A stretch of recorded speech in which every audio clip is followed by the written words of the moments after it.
कल की वीडियो में हम लोगों ने क्या पढ़ा था कि जो भ्रूण है उनका विकास कैसे होता है, भ्रूण कोश का विकास कैसे हो रहा था।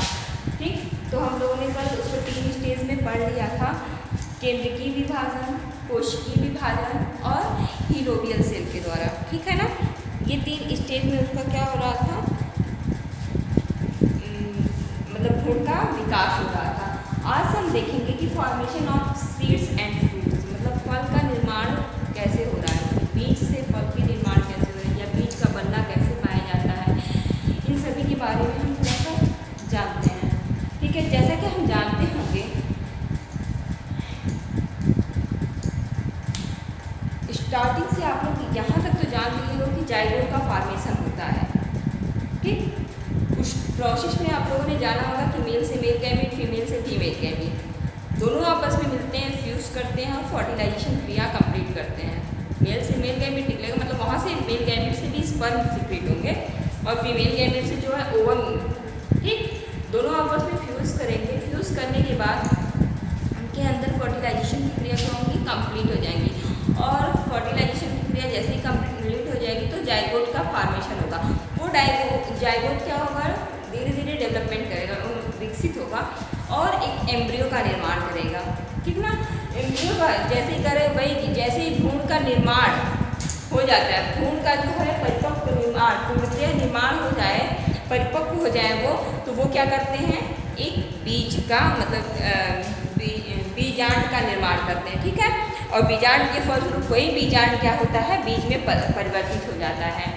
सबसे पहले उनके अंदर निषेचन की क्रिया होती है, फिर भ्रूण बनेंगे, जाइगोट बनेंगे, युग्मक, फिर उसके बाद क्या होते हैं, एम्ब्रियो का निर्माण हो जाएगा, भ्रूण का निर्माण हो गया। भ्रूण क्या होता है, पूर्णतः जब विकसित हो जाता है तो वो बीजांड बना लेता है और वो बीजांड क्या करते हैं, बीज में बदल जाते हैं।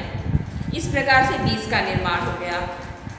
और फल का निर्माण कैसे होता है कि जब बीज का निर्माण हो गया तो वही बीज क्या करती है कि उनके अंदर पुनः अंडाशय वगैरह का निर्माण हो जाते हैं। तो वो अंडाशय उनके अंदर उद्दीपन के परिणाम स्वरूप, मतलब जो कुछ क्रियाओं के परिणाम स्वरूप क्या होते हैं, जो अंडाशय उनके होते हैं वो फल में बदल जाते हैं। ठीक है, बीज के निर्माण के फलस्वरूप उसमें बने हुए जो अंडाशय वाले पोर्शन होते हैं, भाग होते हैं, वो फल में कन्वर्ट हो जाते हैं और जो अंडाशय के बाहर के लेयर होते हैं वो फल भित्ति का निर्माण करते हैं। ठीक है, तो उसको हम थोड़ा स्टेप बाय स्टेप देख लेते हैं। सबसे पहले तो हम जानते ही होंगे कि जो बीज होते हैं उसके बाहर लेयर, अंतर लेयर होती है, फिर मध्य लेयर होती है, सभी लेयर्स होते हैं। अरे फल का निर्माण हुआ, ठीक, तो फल में सबसे बाहर की लेयर एक तो पाई जाती होगी, इसे हम क्या करते हैं, एपिकार्प कहते हैं। अंदर एक लेयर होती होगी, इसको हम क्या करते हैं, मेसोकार्प कहते हैं। सबसे अंदर एक लेयर होगी जिसको हम क्या करते हैं, एंडोकार्प कहते हैं। इस प्रकार से उनमें फल में जो भित्ति बनती है, लेयर बनती हैं फ्रूट्स वगैरह में, वो 3 भागों में बढ़ जाती हैं। और आपके जो फल की जो रसीले भाग होते हैं वो बीजो कार्प वाले पोर्शन में होते हैं ना, एंडोकार्प वाले में तो सीड वगैरह का फॉर्मेशन हो जाता है। इस तरह से वो क्या करते हैं, उनके अंदर परिवर्तन की क्रिया होती है और वे एक दूसरे में बदलते रहते हैं।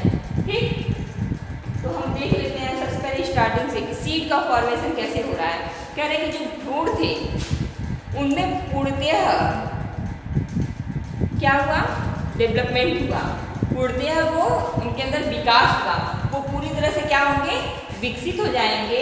विकसित होते ही बीजांड बीज में क्या होते हैं, परिवर्तित हो जाते हैं। किसके फलस्वरूप, जैसे ही भ्रूण पूरी तरह से मैच्योर होकर के, ठीक, मैच्योर होते हैं, वैसे ही बीजांड क्या होंगे, बीज में बदल जाते हैं।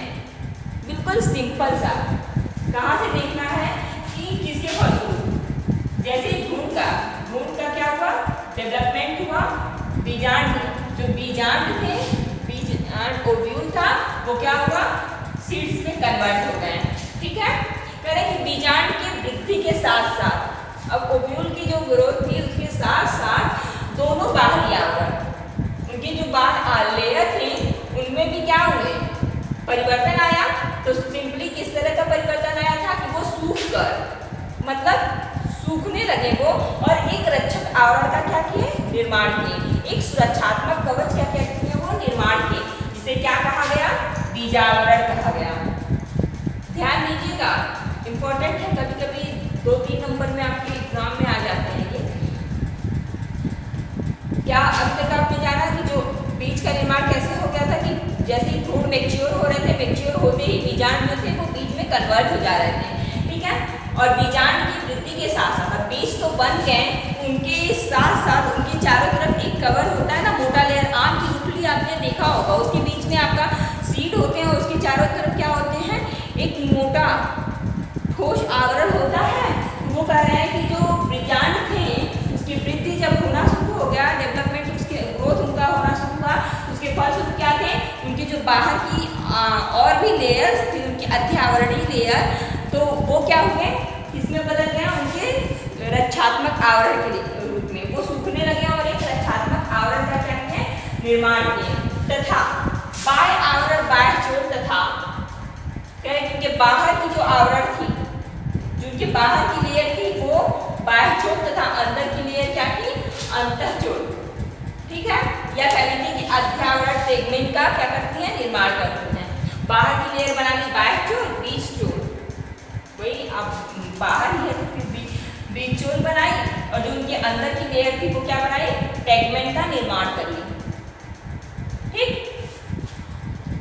टेगमेंट का निर्माण हो गया। कह रहा है कि जो भीतरी ऊतकों से नमी, उनके अंदर आप बिल्कुल सिंपल सा याद देखे होंगे कि जो सीड होते हैं उनके ऊपर जो एक लेयर होती है, क्या सीड जब फोड़ते हैं तो उसके अंदर क्या पानी वगैरह भरा होता है, क्या कुछ भी नहीं होता ना। तो सारी जैसे जैसे उनका डेवलपमेंट होता है स्टेज बाय स्टेज, तो सारी चीज़ें क्या होती हैं, एक दूसरे में परिवर्तित होती जाती हैं। तो वहाँ जो नमी वगैरह होती है थोड़ी, वो भी सूख जाती है, और सूख करके बीज का निर्माण कर लिया था। अब बीज क्या हुआ कि वो भी सूखा और अध्यावरणीय लेयर के रूप में एक उनको सुरक्षात्मक आवरण प्रोटेक्ट कर दिया, ठीक है। अब कह रहे हैं कि जो बाह्य अध्यावरण था, बाहर की जो अध्यावरणीय थी वो भी क्या थी, 2 भागों में थी। जो बाहर वाली भाग थी वो बीज चोल, मतलब बीज का एक खोखला भाग बना ली, और जो अंदर वाली भाग थी वो क्या बना ली, टेगमेंट का निर्माण कर ली थी।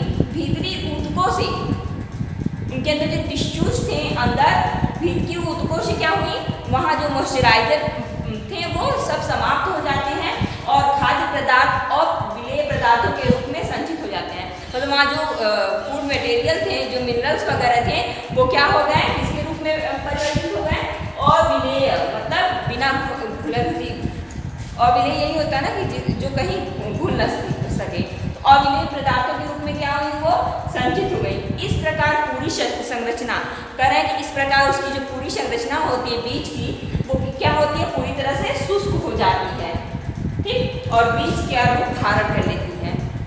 यहाँ हो गया बीज का निर्माण हो गया कि जब वो पूरी संरचना क्या होती है, शुष्क हो जाती है, वो बीज का क्या करती है, रूप ले लेती है। करें कि कुछ प्रक्रियाएं, मतलब इसी प्रकार को उद्दीपन की क्रिया करते रहते हैं, और उन्हीं उद्दीपन की क्रियाओं के फलस्वरूप क्या होता है, वो अंडाशय फल में बदल जाता है। देखिएगा, अंडाशय फल में विकसित हो जाते हैं, और इसकी भित्ति, किसकी भित्ति, जो अंडाशय की लेयर होती है वो फलावरण बनाती है, फल का आवरण बना लेती है, ठीक। आई थिंक आपको समझ में आ रहा है, मुझे उम्मीद है कि आपको अच्छे से समझ में आ रहा होगा कि क्या पढ़ाया जा रहा है, कि कौन मतलब जो भी फल और बीज के फलस्वरूप भी तो फल का निर्माण होते हैं ना।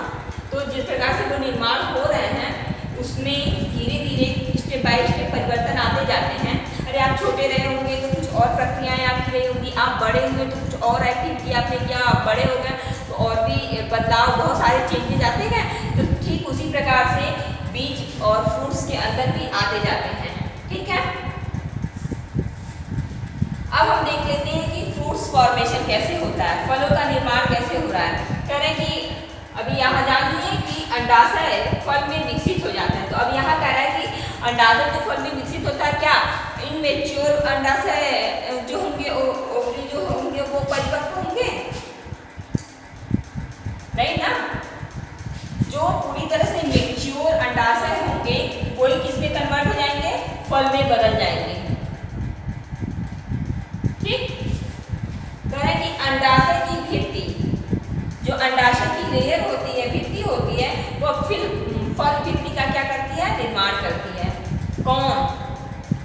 इस अंडाशय के चारों तरफ जो एक लेयर होती है प्रोटेक्ट के रूप में, सुरक्षात्मक आवरण के रूप में, वही आवरण फल भित्ति का क्या कर रही है, निर्माण कर रही है।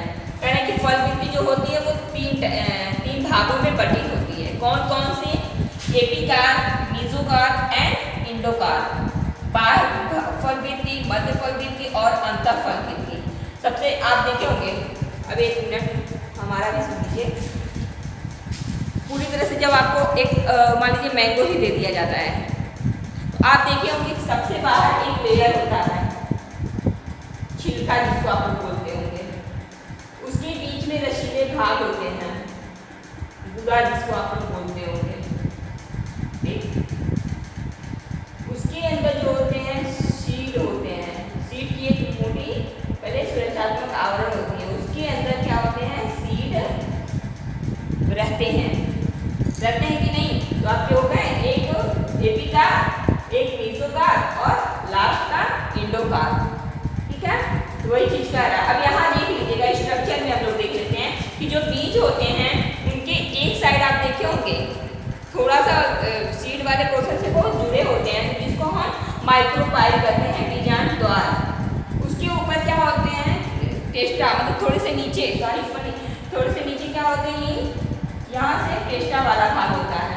आपका अंदर वाला भाग एंडोस्पर्म हो गया, जहाँ एंब्रियो क्या कर रहा है, निवास कर रहा है, और ये आपकी पेरिकार्प हो गया, ठीक।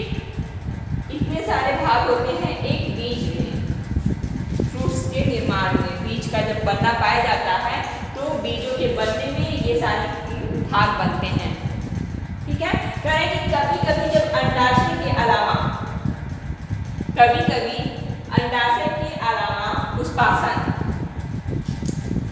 देखे होंगे आप कुछ इस प्रकार के, जैसे में सेब आप देखे होंगे, सेब को असत्य फल क्यों कहा जाता है? क्योंकि वो पुष्पासन, अंडाशय को तो छोड़ ही दीजिए, उनमें पुष्पासन तथा दलपुंज तथा बाह्य दलपुंज की फल भित्ति जो होती है उनके निर्माण से ही फल का निर्माण हो जाता है, ठीक। किसके? करें कि कभी कभी जो अंडाशय के अलावा पुष्पासन, दलपुंज तथा बाह्य दलपुंज की फल भित्ति, मतलब पुष्पासन तथा बाह्य दलपुंज और दलपुंज की जो फल की लेयर होती है, भित्ति होती है, उनके निर्माण से जब वो निर्माण करते हैं तो उन्हीं के मदद से क्या होता है, फल का निर्माण हो जाता है। इस प्रकार के फल को क्या कहते हैं, औसत्य फल कहते हैं। और सत्य फल किसे कहते हैं? सत्य फल वो होते हैं जब अंडाशय से डायरेक्टली फल का निर्माण होता है, तो उसे हम क्या कहते हैं, सत्य फल कहते हैं, ठीक है। समझ में आ रहा है ना कि असत्य फल का निर्माण कैसे हो रहा है? कि बीजांड अंडाशय के अलावा, मतलब अंडाशय वाले भाग को तो छोड़ ही दीजिए, ठीक। उसके अलावा उसमें पुष्पासन, पुष्पासन मतलब पुष्प जिस भाग से जुड़ा हुआ होता है, ठीक। पुष्प जिस भाग से जुड़ा होता है उसे पुष्पासन कहते हैं। दलपुंज, कैलिक्स एंड करोला आपको बताया गया है, दलपुंज और बाह्य दलपुंज की फल भित्ति जो होती है, उन्हीं से तो, उन्हीं के चारों तरफ तो उभरी होती है कि फल भित्ति के निर्माण से जब उनसे फल भित्ति का निर्माण होता है, उन्हीं की मदद से कुछ फल का निर्माण हो जाता है, उसे हम क्या कहते हैं, औसत्य फल कहते हैं। देखिएगा क्या रहा है कि जब फल का निर्माण होता है तो चारों तरफ पहले पुष्प ही तो लगते हैं, पुष्प में होने वाले परिवर्तन, मतलब जब फल का निर्माण होता है उसके फल जो पुष्प बनते हैं उसमें होने वाले परिवर्तन जो होते हैं, आपका बाह्य दलपुंज है, कैलिक्स जो होते हैं वो क्या होते हैं, सामान्यतः गिर जाते हैं। किस फल में गिरेंगे? जब सत्य फल का निर्माण होता है ना, सामान्यतः गिर जाते हैं। कभी कभी फल के साथ लगे रहते हैं, तो जब कभी कभी फल के साथ लगे रहेंगे तो किस फल का निर्माण करेंगे, किस प्रकार के, औसत प्रकार के ना। कभी कभी वो उनके साथ जुड़ करके ही फल भित्ति का निर्माण करने लगते हैं, और उसके फलस्वरूप वो क्या करते हैं, अपना अनेकों प्रकार की भित्तियों का क्या करते हैं, निर्माण कर देते हैं। आगे आपका है दलपुंज। दलपुंज क्या होता है कि वो भी सामान्यतः क्या होते हैं, गिर जाते हैं। उमंग क्या होते हैं, वो भी सामान्यतः क्या होते हैं, झड़ जाते हैं। लास्ट में जैसा कि आप जानते होंगे कि एंड्रोशियम और गाइनोशियम मतलब बाकी सारे तो कैलिक्स करोला वगैरह सबका झड़ना होता है, लेकिन जैसे ही यहाँ फर्टिलाइजेशन क्रिया हो जाता है, फ्यूज हो जाते हैं आपस में, तो उमंग का भी कार्य खत्म हो जाता है और ये भी क्या होते हैं, झड़ जाते हैं। लेकिन गाइनोशियम जो होते हैं वो उनमें वर्तिकाग्र वाले पोर्शन से ही तो क्रियाएं शुरू होती हैं। तो वर्तिकाग्र भी जैसे ही विसर्जन की क्रिया कर लेता है, मतलब वहाँ से नलियुग्मक को परागनली के द्वारा वो अंदर प्रवेश कर दिया जाता है, तो वो भी क्या होते हैं, झड़ जाते हैं। वर्तिका जो होते हैं स्टाइल वो भी क्या होते हैं, गिर जाते हैं। लास्ट में जब वहाँ से तो मेल गैमीट पहुँच गए बीजांड वाले पोर्शन में, तो अंडाशय करें कि जो अंडाशय होते हैं, जो वहाँ ओवरी होते हैं, वो फल में परिवर्तित हो जाती हैं। ओवरी क्या होती है, अंडाशय जो होती है वो फल में परिवर्तित हो जाती है। बीजांड क्या होते हैं, बीज में परिवर्तित हो जाते हैं। ठीक, बीजांड बीज में परिवर्तित हो जाते हैं। आई थिंक आपको अच्छे से समझ में आया होगा। Okay, thank you.